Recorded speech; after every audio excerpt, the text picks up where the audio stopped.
प्रयागराज में राहुल गांधी के छात्रों की गूंज कार्यक्रम को लेकर सियासत गर्मा गई है। बीजेपी और यूपी सरकार के मंत्रियों ने कार्यक्रम को फ्लॉप शो बताते हुए राहुल गांधी पर निशाना साधा।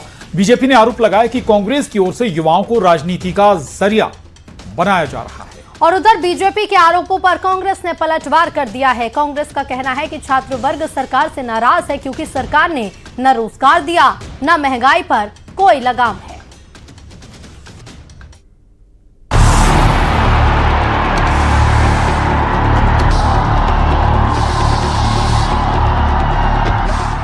प्रगति होगी, फ्यूचर होगा तो डेटा और आपके पोटेंशियल पे होगा।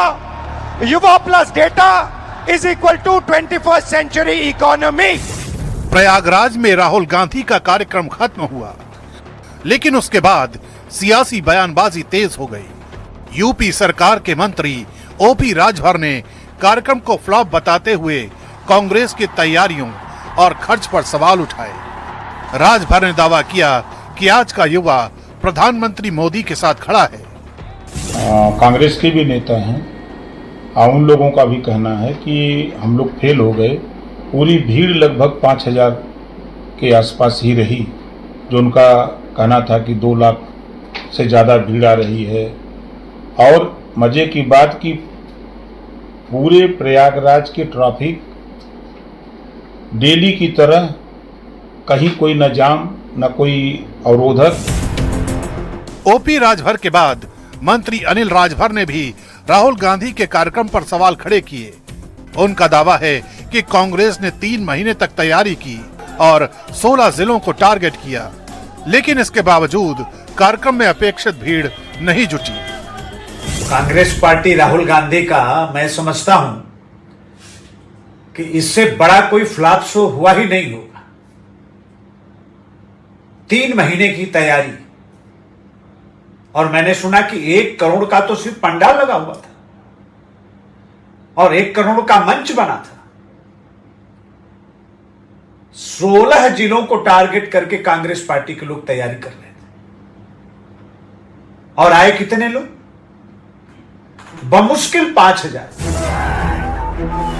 सरकार के एक और मंत्री संजय निषाद ने भी राहुल गांधी के कार्यक्रम को फ्लॉप शो करार दिया। उन्होंने कहा कांग्रेस लंबे समय से इसकी तैयारी कर रही थी और करोड़ों रुपए खर्च किए गए, लेकिन युवाओं का समर्थन नहीं मिला। निषाद ने राहुल पर सदन में चर्चा से बचने का भी आरोप लगाया। ये फ्लॉप कार्यक्रम था।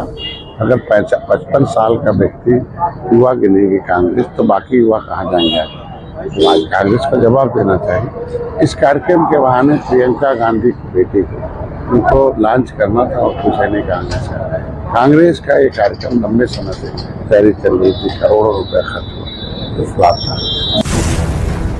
बीजेपी प्रदेश अध्यक्ष पंकज चौधरी ने राहुल गांधी के कार्यक्रम के जरिए छात्रों को राजनीति में इस्तेमाल करने का आरोप लगाया।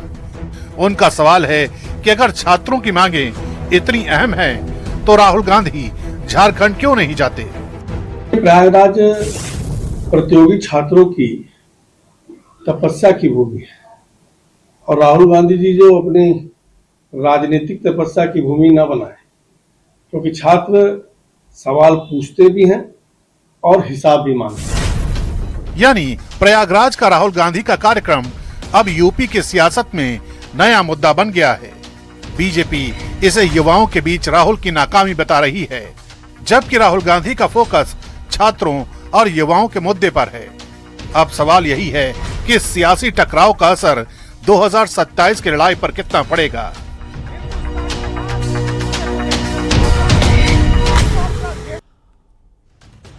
और महाराष्ट्र की राजनीति से बड़ी खबर सामने आ रही है। एनसीपी शरद पवार गुट के सभी 8 सांसद कल दिल्ली में प्रधानमंत्री नरेंद्र मोदी से मुलाकात करेंगे।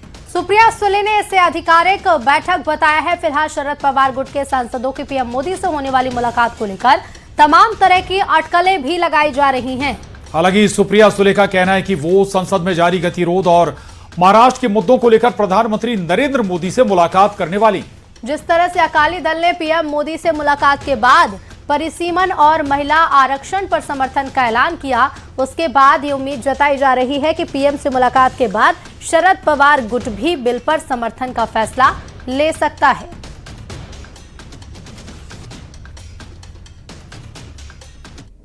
आपकी पार्टी से समर्थन मांग लिया था? अगर बारिश बाहर आई तो आप छाता लेंगे कि रेनकोट?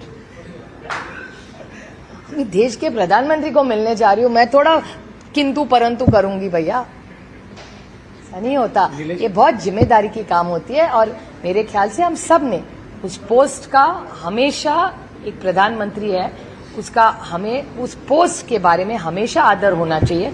और हम सांसद उनको मिलने जा रहे हैं, वो अकाद पॉलिसी के लिए जा रहे हैं ना। आप लोग आजकल क्या हो गया है, कोई किसी से मिलता है तो वो गॉसिप हो गया है। दुर्भाग्य की बात है कि हमारे पॉलिसी मेकिंग को कोई सीरियस नहीं ले रहा है। बहुत बहुत दुर्भाग्य है और मेरे जैसे सांसदों को बहुत दुख होता है। मथुरा में श्री कृष्ण जन्म स्थान को लेकर संतों ने आज बड़ा ऐलान कर दिया है। संतों ने 6 दिसंबर को मथुरा में कार सेवा की घोषणा की है। इसके साथ ही संतों ने राष्ट्रपति के नाम ज्ञापन देते हुए प्लेसेस ऑफ वर्शिप एक्ट को खत्म करने की मांग की है और श्री कृष्ण जन्मभूमि केस की फास्ट ट्रैक कोर्ट में सुनवाई की मांग भी की गई है।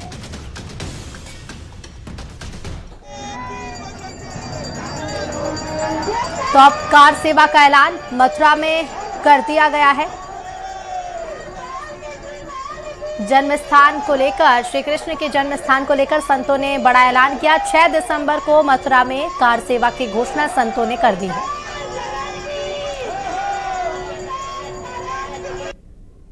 6 दिसंबर सब संतों के आशीर्वाद से आज घोषणा हो गई। 6 दिसंबर की सब तैयारियों में पूरे संत तैयार हो गए, सब जाएंगे। अभी तक अकेला दास दौड़ रहा था, अब सब दास के हमारे आशीर्वाद देने संत महापुरुष, हमारी बहनें, साध्वी जी, महामंडल सब आ चुके हैं। तो अब तो घोषणा हो चुकी, 6 दिसंबर को कार्य होगा। हम सभी सनातनियों ने संकल्प आज लिया है चित्रगुप्त पीठ से कि हम सभी लोग जो है 6 दिसंबर को कार सेवा करके कृष्ण जन्मभूमि को बंधन से मुक्त करेंगे और ठाकुर जी की जमीन को और भूमि को ठाकुर जी को समर्पित करेंगे। और सभी सनातनी एकत्रित है, पूरा देशवासी और समस्त विश्व पूरा सनातन के लिए तैयार है। तो सनातनी संस्कृति के संरक्षण के लिए, कृष्ण भूमि की मुक्ति के लिए अब 6 दिसंबर की तारीख तय कर दी गई है। देखिए, मैं धर्म रक्षा संघ की ओर से हमारे पास में साधु संतों की, धर्म योद्धाओं की और सनातनियों की पूरी फौज है। अब हमें किसी का इंतजार नहीं करना। हम 6 दिसंबर को अब इस कार्य को पूर्ण करके ही रहेंगे। जो ढांचा अगर मुस्लिम समाज अपनी मर्जी से वहां से नहीं हटाता तो हो सकता है कि इस ढांचे का जो वहां खड़ा है वही अंजाम हो जो अयोध्या में बाबरी ढांचे का हुआ था। आप कह रहे हैं कि जिस तरीके से गुम्बद को गिरा दिया गया था 1992 में, तो ठीक वैसा ही आप लोगों का है निर्णय? देखिए, हमारे स्थान पे मुस्लिमों ने कब्जा कर रखा है, वो मुसलमानों का स्थान नहीं है। तो जब अगर वो राजी हमारे स्थान को नहीं देते हैं तो उसको भी ढहाया जा